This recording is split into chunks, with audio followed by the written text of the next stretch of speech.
먼저 인사드리겠습니다. 한수원 영광 한빛발전소 품질검사팀에서 근무하고 있는 신입사원 김상준입니다. 오늘 제 발표는 앞선 발표와 같은 정답인 발표가 아니라 그냥 여러분의 선배로서 제가 어떤 전형에 어떻게 준비했는지 여러분들께 의견을 공유함으로써 여러분들이 좀 더 채용을 쉽게 할 수 있도록 팁을 드리는 거기 때문에 여러분이 쓸데없다고 잘못된다고 생각되는 부분은 과감하게 버리고 취하실 부분만 취하라고 말씀드리고 싶습니다. 제목부터 보면 붙을 때까지 붙어보자. 15전 16기 공기업 취업도전 꿀팁입니다. 제가 약 1년에서 1년 반 동안 공기업들 위주로 계속해서 서류를 전형을 진행했었고 그 자소서들 개수를 세보니까 총 16개더라고요. 이 16번의 도전 중에 붙은 곳은 딱 한 곳, 한수원이었습니다.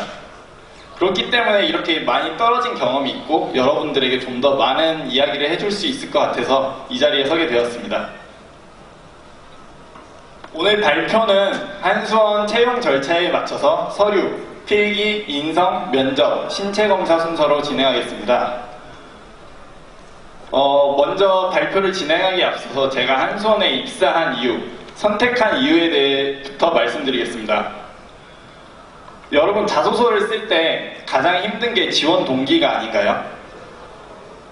저 또한 그랬었습니다. 그 세속적인 이유들 빼고는 이렇다 할 타당한 이유가 없었는데요. 이런 문제점을 해결하는 원초적인 방법 중 하나는 저는 초등학교 때 제 장래 희망이었습니다. 인류에 기여하는 과학자가 되는 게 제 꿈이었어요. 초등학교 때 정말 순수하게. 근데 저는 공기업 준비하는 공대생으로서 이렇게 거창한 꿈에서 공익을 위한 일이라는 직업관, 작은 직업관으로 줄어들게 되었습니다. 하지만 이 작은 직업관과 세속적인 이유들, 보상, 규모, 안정성 이런 것들과 제가 일을 하게 된다면 제 분야의 전문가가 될 수 있도록 그 기업이 충분한 기술력을 가지고 있는지 이런 세 가지를 다 검토했을 때 국내 공기업 중에 한수원이 가장 낫다고 판단을 했고 한수원을 위주로 공기업들을 준비했었습니다. 어쨌든 한수원은 6개 발전사 중에서 가장 발전 비율이 높은 꼭 필요한 기업이고 또한 세계 시장에 실제로 진출해 있고 앞으로도 준비를 계속 해야 나가는 기업이고 그리고 2030 세계 최고 기술력을 가진다는 그 목표 하나로 제 자아 실현까지 이루어질 수 있는 기업이라고 생각합니다. 여러분들 이렇게 눈에 보이는 좀 더 포장된 그럴듯한 지원 동기를 만들게 된다면 자소서를 쓸 때 편할 뿐만 아니라 공기업에서 수많은 탈락을 겪을 때 저 스스로에게 동기를 부여해주는 역할을 하기도 합니다. 제가 16번, 15번 떨어지면서 얼마나 많은 좌절을 왔지만 사기업에 취업한 친구들보다는 저는 공익을 위한 일을 하겠다, 이런 큰 일을 하기 위해서 기다리는 거라는 동기부여 하나로 여기까지 버텨왔던 것 같습니다. 다음은 첫 장 서류 전형도 방심하면 탈락한다. 공기업 서류 전형이 탈락이 있나? 100% 통과 아닌가? 100% 통과일 수도 있지만 저 같은 존재 하나 때문에 99% 통과로 바뀔 수도 있습니다. 저는 그 많은 공기업 중에서 한수원과 제 이름이 비슷한 기업에서 토익 접수번호를 외워서 썼습니다.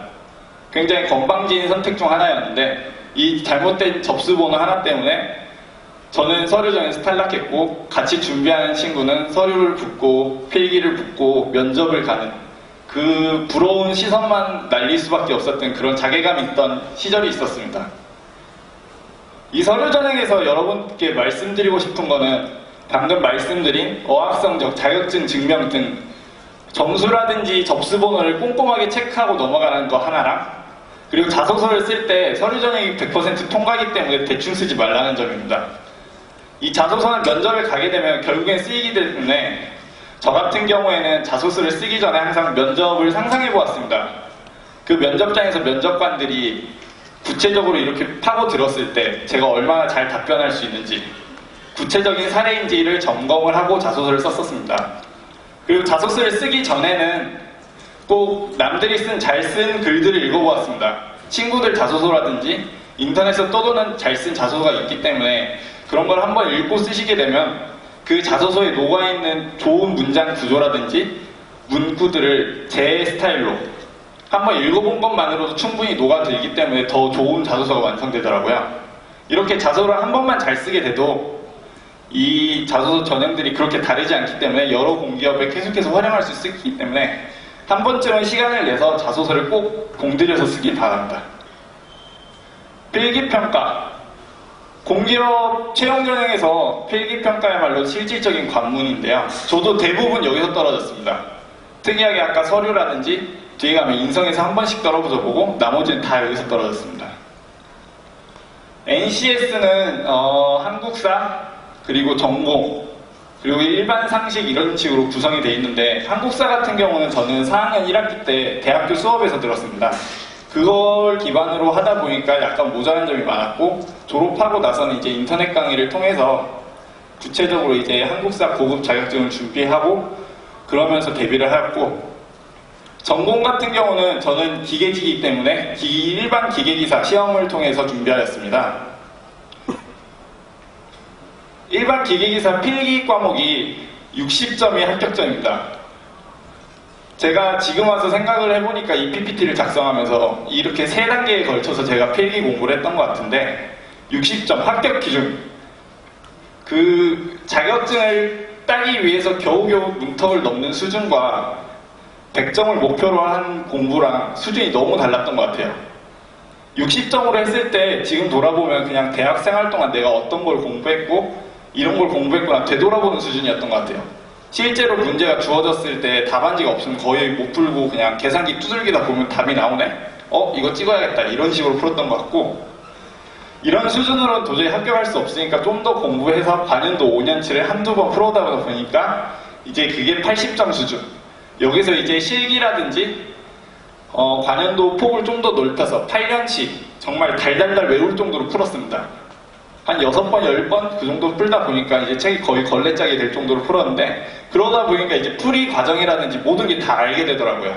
이 정도 되니까 100점을 목표로 할 수 있었고 그때서야 제가 한수원을 처음으로 붙어보았습니다. NCS 같은 경우는 약 1년 동안 스터디를 진행하면서 한 3개 스터디를 옮겨 다니면서 진행을 했었는데 1년 동안 준비하다 보니까 발전사 NCS뿐만 아니라 그 문제는 진작 다 풀었고 일반 공기업들, 농협이라든지 피사트 또는 일반 사기업 적성 문제까지도 다 풀어봤던 것 같습니다. 그렇게 다 풀어봐야지 계속해서 변화하는 NCS라든지 적성검사의 다양한 형태를 제가 맞춰서 그때그때 대비해서 풀 수 있을 것 같더라고요. 하지만 이게 NCS라는 게 하다 보면은 한 달쯤까지는 쭉 늘어요. 나머지 11개월은 정말 실력 는다는 생각 하나도 안 하고 꾸준하게 풀기만 했던 것 같습니다. 그냥 그 실력이 떨어질까봐 그게 무서워서 그냥 1년 동안 NCS를 공부했었습니다. 그만큼 지루한 작업이기 때문에 재밌는 스터디원들과 재밌게 그리고 또 꼭 오답 정리를 해가면서 자신의 약점을 찾아가면서 공부하시기를 권해드리고 싶습니다. 한수원 인성검사는 이제 필기를 합격하게 되면 보게 되는데요. 남동발전회 같은 경우 서류 전형을 합격하고 나면 인성검사를 집에서 인터넷으로 치렀었습니다. 이때 집에서 혼자서 인터넷으로 본다는 게 너무나 큰 방심이 됐었고 생각할 시간도 많다 보니까 이렇게 인성검사를 떨어졌던 것 같아요. 인성검사는 스피드, 일관성, 솔직하라고 하는데 저는 솔직한 거를 권해드리고 싶지 않아요. 왜냐면 지금부터 하나씩 말씀드리겠습니다. 문제는 많고 시간은 짧다. 그래서 짧게 풀어라. 시간을 길게 잡고 풀다 보면은 예를 들어서 도덕성을 검사하는데 당신은 사람이 없을 때 신호등을 건너는 편입니까? 바로 어제가 생각나요. 무단횡단 있거든요. 그래서 그렇게 무단횡단 한다고 찍어요. 그럼 또 일관성. 아까 건넜다 했으니까 또 건넜다 해야지? 그럼 전 쓰레기가 돼 있는 거예요. 도덕적으로. 이런 점들 때문에 저는 인성검사를 한번 떨어져 봤고, 이런 것들 방지하기 위해서 전략을 짰습니다. 제가 생각하는 도덕적 이상형을 잡았던 거죠. 제가 비록 어제 잘못을 했어도 오늘 이 문제를 풀면서 저는 반성을 하고 있잖아요. 저는 착한 사람인 거예요, 그러면. 그렇기 때문에 도덕적 이상형을 기준으로 여러분도 짧게 생각하면서 찍으시기 바랍니다. 이 의견은 한손 의견 아니죠? 그냥 제 객관적인 생각입니다. 면접 미리 준비하기. 면접은 정말 사람의 천성이 드러나는 전형이기도 해요. 저는 먼저 4학년 1학기 때 대학교에서 진행하는 취업 프로그램을 참여했었습니다. 이때 처음 면접을 준비하게 됐고, 이 대학교에서 진행하는 프로그램이다 보니까 굉장히 체계가 잡혀 있어요. 그래서 이때 이 체계적인 시스템 아래서 면접의 기초가 되는 자료들을 준비했어요. 1분 스피치라든지 백문항 기본 답변 달기 이런 것도 해보고, 그러면서 면접이 뭐다, 어떤 식으로 대답을 해야 된다를 알았던 것 같아요. 그리고 나서 1년 동안 계속 면접을 하지 않았습니다. 졸업할 때까지 면접을 신경도 못 썼어요. 너무 바쁘니까. 그러다가 어느 날 혼자 면접 갔던 친구가 그 말을 하더라고요. 아, 이거 면접 스터디 미리 준비 안 하면 나는 도저히 못 붙을 것 같은데 너도 미리 준비해라. 그래서 제가 붙었던 해 1월에 공기업 면접 스터디를 처음으로 들어갔던 것 같아요.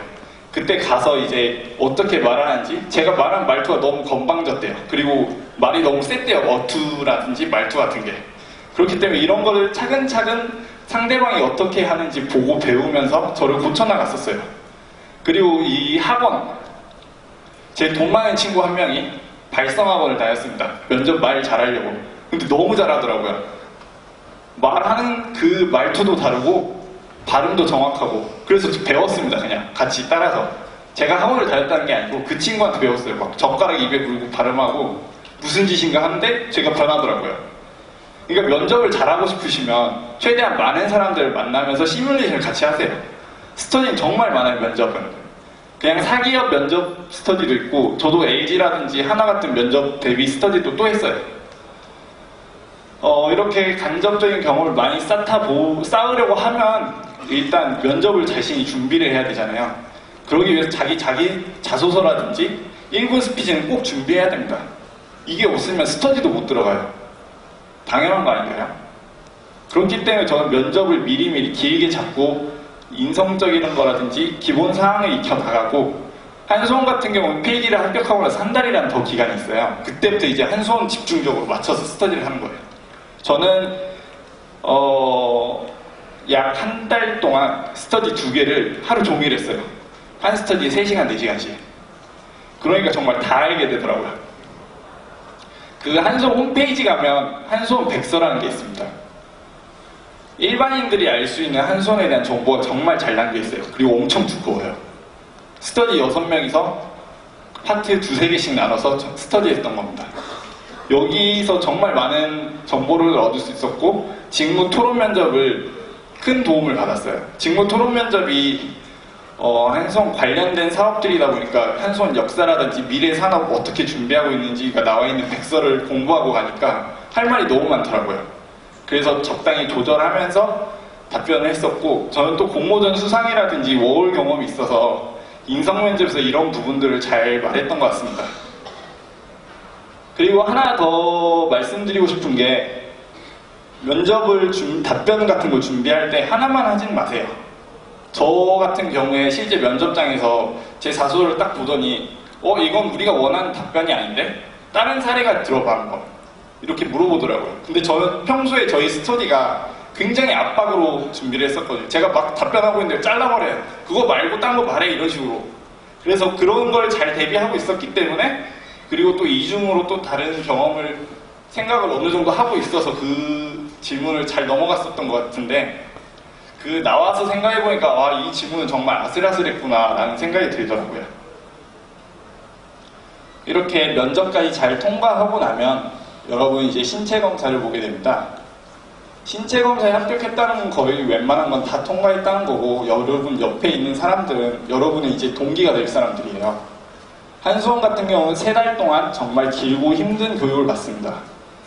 하지만 분명한 건 정말 즐거운 시간이고 거기 있는 동기들과 정말 많이 친해져요. 그러니까 신체 검사 갔을 때 먼저 인사해주고 같이 재밌게 그 즐거운 시간을 즐기시길 바랍니다.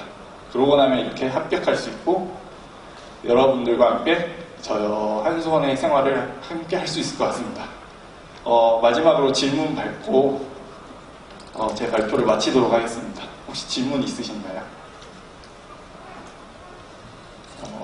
딱히 없으신 것 같은데 저는 부스에 또 있으니까 부스로 개인적으로 찾아오셔도 질문에 잘 답변 드리도록 하겠습니다. 감사합니다. 네, 고맙습니다.